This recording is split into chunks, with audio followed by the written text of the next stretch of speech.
आज मैं आपको बताती हूं कि एसएससी सीजीएल क्या है। और बहुत सारे बच्चे जो अभी 12th पास करके निकले हैं, जो सीजीएल की तैयारी करना चाहते हैं या फिर जो ग्रेजुएट्स हो चुके हैं और अब तैयारी में कूद ही रहे हैं, उनको थोड़ा सा मैं डिटेल में बता दूं कि भाई इसमें क्वालिफिकेशन क्या चाहिए, age limit, exam pattern, syllabus, physical requirement, salary, power and promotion, ये सब क्या क्या है। सबसे पहले मैं आती हूं कि स्टाफ सिलेक्शन कमीशन जो कमीशन है, जो एग्जाम्स लेती है एसएससी के डिफरेंट लेवल का, वो बेटा याद रखिएगा सीजीएल का एग्जाम लेती है, जिसके लिए आपके पास ग्रेजुएशन की डिग्री होनी चाहिए। सीएचएसएल का एग्जाम देना है तो आपके पास 12th होना चाहिए आपका कंप्लीट। एमटीएस बेटा 10th लेवल का ही होता है। इसमें मल्टीटास्किंग स्टाफ की भर्ती होती है और 10th लेवल पर ही आपका जीडी होता है। जीडी अगर आप देखिए तो एसएससी जीडी भी 10th लेवल का है। ग्रेजुएशन के लिए अगर आप जाओगे तो ग्रेजुएशन के बाद एक बहुत बढ़िया पोस्ट है, वो है दिल्ली पुलिस सब इंस्पेक्टर, है ना। वो आप पाओगे सीपीओ के तहत एग्जाम देकर। अगर आप इंजीनियर हो तो आप एसएससी जेई के लिए एलिजिबल हो, और अगर आपको शॉर्ट हैंड आता है तब आप स्टेनोग्राफर दे सकते हो। लेकिन आज मेरा जो पूरा कंप्लीट ये सेशन है वो सिर्फ और सिर्फ सीजीएल पर है। तो सीजीएल के लिए आपको चाहिए क्या? सबसे पहले आपके पास एक बैचलर डिग्री होना चाहिए। आप 18 से 30 साल के बीच में होने चाहिए सारे पोस्ट के लिए, एक्सेप्ट जो जेएसओ का पोस्ट है जिसके लिए आपको एक अलग से पेपर देना पड़ेगा, उसमें 18 से 32 साल चलेगा। बाकी auditor, accountant, UDC, tax assistant और सीबीआई में सब इंस्पेक्टर के लिए आपकी जो एज लिमिट होनी चाहिए वो 18 से 27 साल होनी चाहिए। अब आते हैं कि इसके लिए हमें पढ़ना क्या है और पैटर्न ऑफ एग्जाम क्या होता है। याद रखिएगा, इसके लिए एक टियर 1 का एग्जाम होता है जिसमें English, reasoning, maths and general studies का पेपर होता है। सभी के 25-25 क्वेश्चन होंगे। हर क्वेश्चन 2 मार्क के होंगे, यानी 50-50 मार्क्स के, और ड्यूरेशन यानी 1 घंटा में आपको 100 क्वेश्चन करना है। और ये जो पेपर होता है टियर 1 कहलाता है।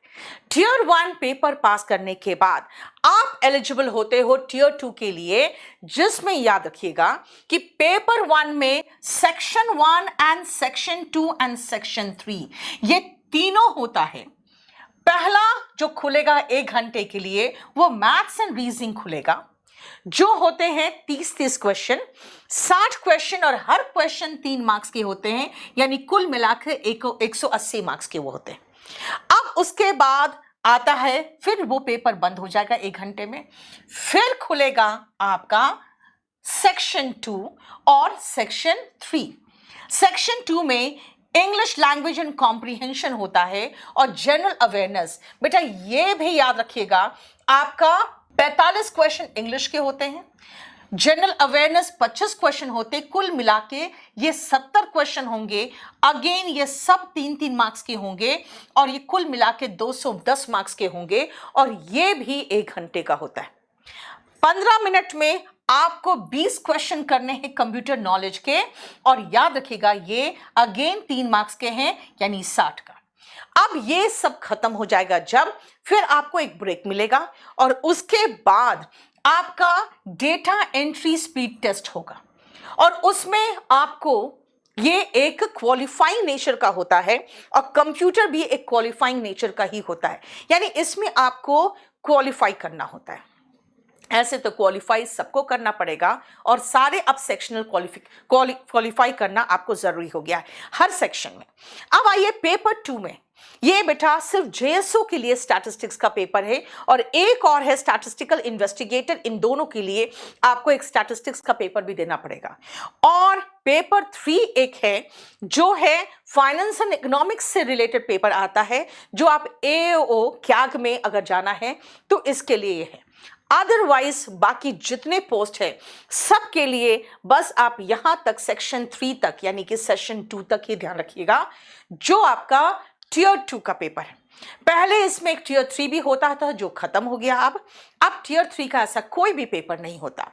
सिलेबस आइए, तो आप जब सिलेबस ध्यान से देखिएगा तो आपको महसूस होगा ये 10 तक का सिलेबस है, लेकिन हम लोग जो आपको तैयारी करवाते हैं, कम समय में ज़्यादा से ज़्यादा क्वेश्चन आपसे हो जाए उसकी तैयारी करवाते हैं। इसीलिए मैथ्स, इंग्लिश एकदम बहुत आराम से, बहुत अच्छे से तैयार हो जाता है। हालांकि स्कूल के सिलेबस में रीजनिंग नहीं होता, लेकिन जो रीजनिंग आता है वो सिर्फ कॉमन सेंस रीजनिंग आता है। हमारे टीचर्स आपको कम समय में ज़्यादा से ज़्यादा क्वेश्चन कैसे सॉल्व कर सकते हो ये ज़रूर सिखाते हैं, अदरवाइज ये कॉमन सेंस की बात होती है।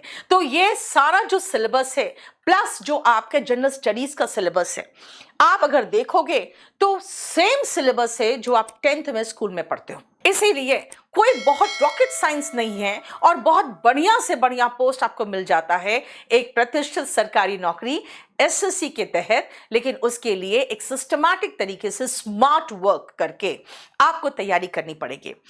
और ये जो कंप्यूटर है, कंप्यूटर का ये सिलेबस है जिसमें आपको सिर्फ क्वालिफाई करना है, ये ध्यान रखिएगा। लेकिन बहुत सारे बच्चे इसमें क्वालिफाई नहीं कर पाते हैं, कई बार ऐसा होता है जिसके कारण उनको बहुत बढ़िया पोस्ट मिल सकता था और वो नौकरी के रेस से ही आउट हो जाते हैं। इसलिए इसको हल्के में हम नहीं ले सकते। अब आइए कि अगर फिजिकल स्टैंडर्ड की बात करें तो बेटा फिजिकल स्टैंडर्ड हालांकि सब में लागू नहीं होता, लेकिन अभी मैं बता दूं आपको, जैसे अगर आप सेंट्रल एक्साइज में देखो, एग्जामिनर में देखो, प्रिवेंटिव ऑफिसर में देखिए, तो इसमें आपका एक फिजिकल स्टैंडर्ड होता है। फिजिकल स्टैंडर्ड में आपकी जैसे हाइट होनी चाहिए 157, हालांकि 157.5 में कुछ रिबेट मिलता है अगर आप शेड्यूल्ड ट्राइब से हो, असम से हो, गोरखा ट्राइब से हो, तो आपको कुछ उसमें छूट मिलती है। लेकिन ये बहुत आसानी से फिजिकल एंड मेडिकल टेस्ट बच्चे पास कर जाते हैं। याद रखना, जैसे रेस वगैरह भी, क्योंकि बहुत ज़्यादा डिफिकल्ट नहीं होता। इसीलिए सबसे मेन आपको जो तैयारी करनी पड़ती है वो रिटन की तैयारी करनी पड़ती है पावर में। और ये जरा देखिए पावर में क्या सुंदर और स्मार्ट लगते हो आप वर्दी में, है ना। आप किस तरह से जब अपनी आइडेंटिटी दिखाते हो कि मैं सीबीआई से हूं या मैं कस्टम से हूं, तो लोग कैसे आपको सम्मान की नजर से देखते हैं, इसका तो कोई मोल ही नहीं है ना। तो आइए, अनमोल चीज प्राप्त करने के लिए बहुत मेहनत और तपस्या करनी पड़ती है, ये आप पहले जमाने से देखते आ रहे हो। तो याद रखिएगा, इसके लिए आपको बहुत तपस्या करनी पड़ेगी। आपकी एंट्री होगी इनकम टैक्स इंस्पेक्टर के पोस्ट पे अगर, तो आप 5 से 6 साल में इनकम टैक्स ऑफिसर बन जाते हो। उसके बाद करीबन 8 से 9 साल में असिस्टेंट कमिश्नर बन जाते हो। उसके बाद 4 से 5 साल में डिप्टी कमिश्नर, और उसके बाद 4 से 5 साल और लगते हैं, तब आप जॉइंट कमिश्नर बन जाते हो।